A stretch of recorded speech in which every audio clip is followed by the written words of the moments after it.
Well, 2020, I think this was a signing day unlike any other. Hundreds of young men across the country making their commitments official today, and our man Yogi Roth as dialed in as anyone on the planet when it comes to the Pac-12. So Yogs, before we get to some of the bigger storylines, did it feel to you like there was a little less drama this year with no in-person announcements, no late surprise flips?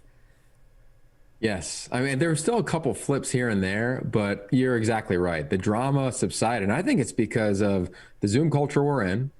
You didn't see a lot of teams not finish as expected, right? You saw some guys wait and say, I'm going to sign later or I'm going to announce it later. That's part of kind of what we understand early signing period to be.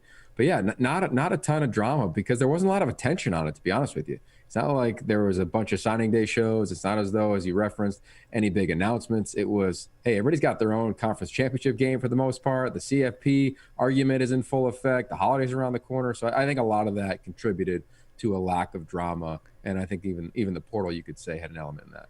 All right, well, you mentioned the championship game, so let's go there. Friday night, Oregon and USC playing each other in the title. But today, those two programs vying for the top recruiting class in the conference. So Clay Helton, Mario Cristobal getting it done on the recruiting trail. What do you make of those two programs right now in those classes?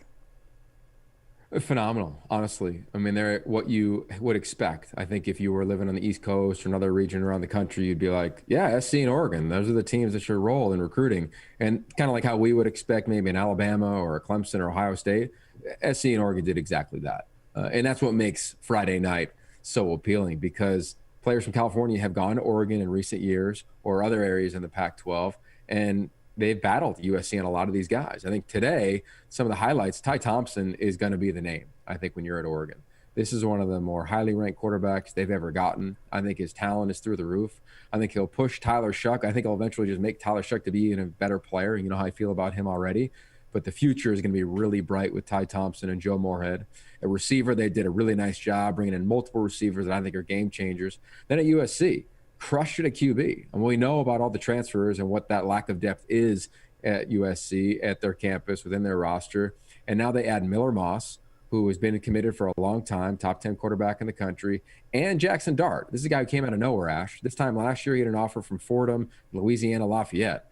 Now he's fighting between USC and other national names around the country. Threw for 67 touchdowns, ran for, I think, over 1,200 yards. His team was 14-0, broke pretty much every record in the state of Utah. It's a big get for SC. He announced it earlier this morning, and that sent reverberations. And then at receiver as well, they did a nice job. Michael Trigg being that guy out of Florida. He's built like Drake London. They'll use him like Drake London. And as they say, sometimes in recruiting, the rich get richer. That definitely happened with Oregon and USC regarding the talent. I love it. All right, and Yogs, you kind of alluded to it earlier, but probably worth mentioning, given the uniqueness of the year, there are going to be a lot more guys who have already made their decision, but we'll find that out come January, February. So Yogi, great job today. Get some sleep. I'll see you on Friday. We'll sleep on Sunday after the CFP announcement. Well, I think we'll all sleep really well after that.